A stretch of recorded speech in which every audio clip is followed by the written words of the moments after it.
खरं तर मच्छीमार समाजाच्या व्यथा, त्यांच्या वेदना या प्रचंड मोठ्या आहेत आणि त्याचा अभ्यास करून विस्तृत विवेचन या पुस्तकामध्ये मांडल्याची माहिती मला आहे. खरं एकूणच त्यांची सामाजिक, आर्थिक, सांस्कृतिक ही सगळी परिस्थितीचा अभ्यास करून महिलांच्या आणि त्या संपूर्ण समाजाचा एकूण खरं म्हणजे ज्याला आपण कुपोषणासारखा प्रकार जो अधिकाधिक कुठे असेल तर त्या समाजात आहे. कारण त्यांना कुठलंही एक आधार किंवा त्याला एक समाज म्हणून शैक्षणिक दृष्ट्या सुद्धा या समाजाला जी गती पाहिजे होती ती त्या ठिकाणी नाही आहे. खूप प्रश्न आहेत त्या समाजाचे आणि एक असं की परंपरागत असलेल्या त्या मच्छीमार समाजाला त्यांच्या त्या व्यवसायाचा असं कुठलाही आता आधार राहिलेला नाही. अशा सर्व गोष्टींचं विवेचन त्यांनी या पुस्तकात मांडल्याची माहिती आहे. मी दीनानाथजींचं मनापासून अभिनंदन करतो की आपण आपल्या समाजासाठी हे पुस्तक नक्की उपयोगी होईल. शासनाच्या कुठलंही शासन असो, शासनाला विचार करावं लागेल अशा प्रकारचं हे पुस्तक जर वाचल्यानंतर लक्षात येईल इतक्या स्पष्टपणे त्याचा अभ्यासपूर्ण विवेचन त्या ठिकाणी आहे. ऑपरेशन लोटस कर्नाटकात राबवण्याची चर्चा आहे. एक आमदार आहे काँग्रेसची, त्यांनी म्हटलं की 100 कोटीचा ऑफर मला दिली होती. सत्तेतून पैसा, पैशातून सत्ता हे भाजपचा धंदाच राहिला आहे. यांना स्वबळावर सत्ता मिळवता येत नाही. आत्तापर्यंत 7 राज्यामध्ये यांनी सत्ता अशाच पद्धतीनं प्रचंड पैशाच्या भरोशावर संपादन केली आणि पक्ष फोडलेत आणि सत्तेमध्ये जाऊन बसलेत. त्यामुळे ह्यांच्याकडून दुसरं काय अपेक्षा करणार. यांना इतरांचे पक्ष फोडा, इतरांचे घर फोडा आणि सत्ता मिळवा, सत्तेतून धन मिळवा आणि धनातून सगळे गडगंज संपत्ती मिळवा हाच त्यांचा धंदा राहिलेला आहे.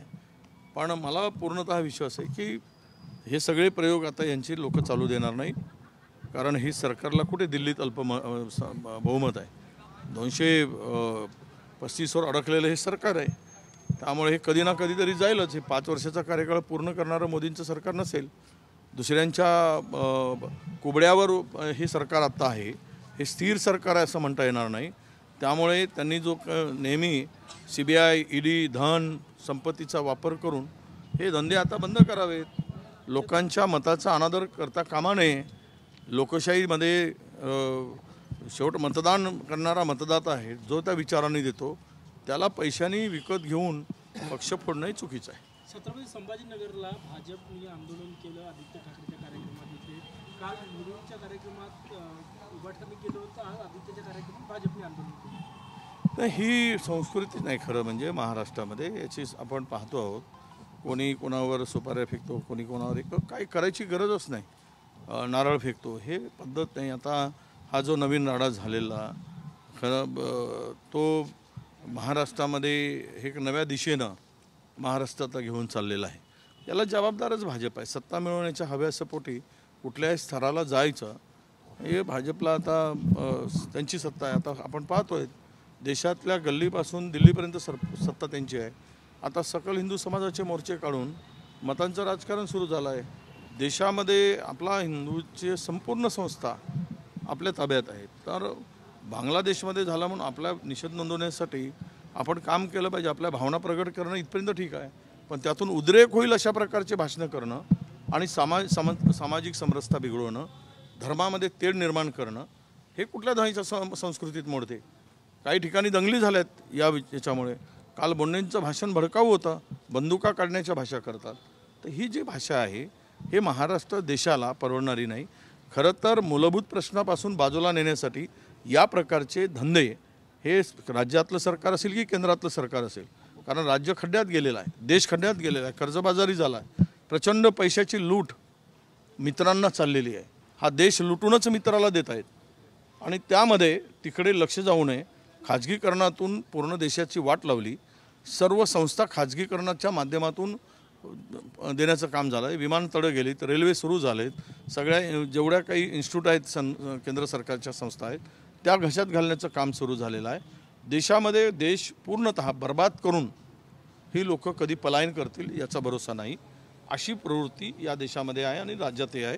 राज्यसुद्धा त्याच वाटेनं नेण्याचं पाप हे करतायत. इथेही गुजरातच्या मित्रांना प्राईम जागा विकून कवडीमोल दरात देऊन आपली खुर्ची सांभाळण्याचा काम या राज्यात सुद्धा सुरू आहे. त्यामुळं हे जे संभाजीनगरची घटना आहे ही घटना खरं तर महाराष्ट्राला एक जे काही संस्कृती आहे महाराष्ट्राचं राजकारण आहे त्याला छेद देणारी आहे असं माझं मत. शेतकरी आंदोलनादरम्यान मोठी महिलांवर अत्याचार झाले, खून झाले असं वादग्रस्त वक्तव्य कंगना राणावतने केलेलं आहे. नाही, वादग्रस्त महिलेकडून वादग्रस्तच वक्तव्य येणार. ज्यांचं नेचर, ज्यांचा स्वभाव, ज्यांची भाषा ही नेहमीच, ज्यांचा अभ्यासच नाही, ज्यांची भाषा अशीच आहे की कधी महिलांचाही अपमान करतात महिला असून, आणि आता तर शेतकऱ्यांचा अपमान केले त्यांनी. त्यामुळं जे काही घटना घडली या देशामध्ये ते सर्वश्रुत असताना कंगना राणावत सारख्या त्याला ज्यांचं मला वाटतं की ज्यांची बुद्धीच काय म्हणतात त्याला, ज्यांची बुद्धीच भ्रष्ट आहे, ज्यांच्या बुद्धीमध्येच किडे साचले आहेत, तर असे किडे ज्या डोक्यामध्ये असतात ते वळवळणारे किडे कधी ना कधीतरी बाहेर निघतात. तो प्रकार या ठिकाणी दिसतोय.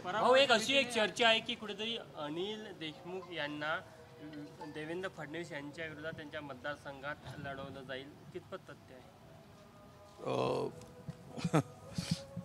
ही चर्चा आहे, ही चर्चा आहे. अजून तरी ती चर्चा महाविकास आघाडीच्या पुढे नाही आणि आम्ही काही त्या संदर्भात आमच्या पुढे चर्चा झालेली नाही.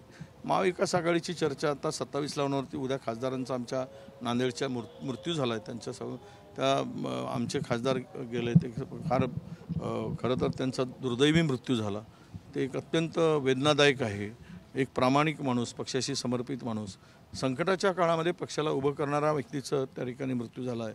मी उद्याला जातोच आहे तिकडे, परंतु तुम्ही जे म्हणताय की त्या 27ची बैठक जी होती आता पुढे गेलेली आहे, पुढच्या बैठकीमध्ये तारीख ठरेल, त्यावेळेस काही चर्चा त्यांच्याकडून येईल तर मग आपण त्यावर बोलू. ती जागा काँग्रेसची आहे नागपूर दक्षिण पश्चिम, तुम्ही सोडायला तयार आहे का, हा पहिला प्रश्न आहे. नाही, आमच्या पक्षांतर्गतही बैठक झाली नाही किंवा या विषयावर चर्चाच झाली नाही. त्यामुळं ती चर्चा जर विषय आला महाविकास आघाडीच्या बैठकीमध्ये, राष्ट्रवादीने जागेवर काही सांगितलं तर मग ती चर्चा होईल. अद्याप या विषयावर कुठली चर्चा नाही. नेपाळ मोदीजींना माझं म्हणणं आहे की नेपाळमध्ये जळगावच्या जिल्ह्यातील जवळपास 26-28 लोकांचा जीव गेला. तुम्ही लाडकी बहीण म्हणून तिथे जात आहे आणि भाषण करताय, तर मला एक की तिथे त्या मृतकांच्या साधी त्यांच्या विचारपूस करू शकले नाहीत पंतप्रधान, साधी त्यांना त्यांच्याकडे जाऊ शकले नाहीत. काय यांच्या असा वेदना आहे, ते जायला हवं होतं. पण या दुर्घटनेमध्ये एकीकडे लाडकी बहीण म्हणायचं आणि त्या ठिकाणी ज्या लाडक्या बहिणींचा मृत्यू झाला तिथे जायचं औचित्य दाखवायचं नाही. हे नेमकी भूमिका यांची काय ते दिसते. राज ठाकरेंनी